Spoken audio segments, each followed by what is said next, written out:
এরপরে আপনার your relationship should be হালাল, আপনার সম্পর্কগুলোও হালাল হতে হবে।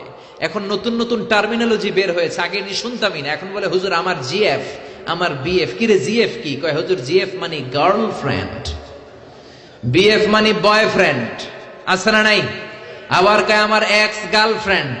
হুজুর আমার ব্রেকআপ হয়েছে। আবার কয় হুজুর ক্রাশ খাইছে, ক্রাশ, আছে না নাই? ওই যে পোলাপান হাসে, মুরব্বীরা বুঝে নাই। আহা, এগুলো করা যাবে?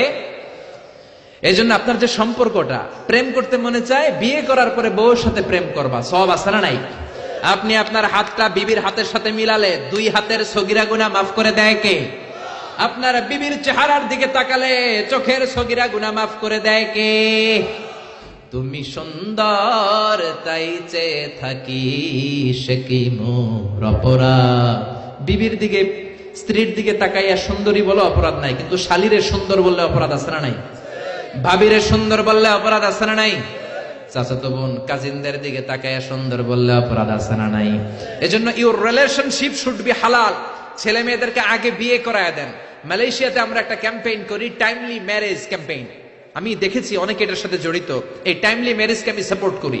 সময় মতো ছেলে মেয়েদেরকে বিয়ে করায় দিবেন। আপনি ছেলে মেয়েদেরকে সময় মতো বিয়ে না করানোর কারণে এই মেয়ের দ্বারা, ছেলের দ্বারা যত গুনাহ হবে তার পার্সেন্টেজ গুনাহ আপনার আমলনামাতে আছে না নাই? এজন্য ইসলাম বলে ইউর রিলেশনশিপ শুড বি হালাল। তোমার সম্পর্কটা হতে হবে হালাল সম্পর্ক।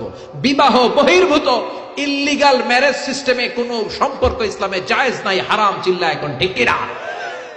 এরপর ইসলাম বলে ইউর এন্টারটেইনমেন্ট শুড বি হালাল। আপনি যে বিনোদন নেবেন, ইসলাম বিনোদনেও বাধা দেয় না, তবে আপনার বিনোদনটা সুস্থ বিনোদন হতে হবে, আপনার বিনোদনটা হালাল বিনোদন হতে হবে।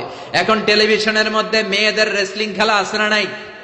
কোন মুসলমান মেয়েদের রেসলিং খেলা দেখতে পারে নাকি? আবার ক্রিকেট খেলার মাঝখানে ছক্কা মারলে চিয়ার গার্লসরা দুম্মা চলে দুম বলে নাচানাচি শুরু করে, আছে না নাই? যেই খেলার মাঝখানে ছক্কা মারলে উলঙ্গ মেয়েরা নাচে, ওই খেলাও মুসলমানরা দেখতে পারে না। চিল্লা এখন ঠিক কিনা? এই জন্য আমাদের কালচার হবে ইউনিক। হারাম কোন ধরনের বিনোদন মুসলমান গ্রহণ করতে পারে না। মুসলমান গ্রহণ করবে হালাল বিনোদন। তার মানে ইউর ফুড শুড বি হালাল, ইউর ড্রিঙ্কস শুড বি হালাল, ইউর ইনকাম শুড বি হালাল, ইউর রিলেশনশিপ শুড বি হালাল, ইউর এন্টারটেইনমেন্ট, আপনার বিনোদন শুড বি হালাল। আমাদের পুরো জীবনের অঙ্গনটারে হালাল দিয়ে সাজাইতে হবে। রাজি আছে মুসলমান? কে কে রাজি? তো হাত উঁচু করে আমরা আল্লাহর দেখাই।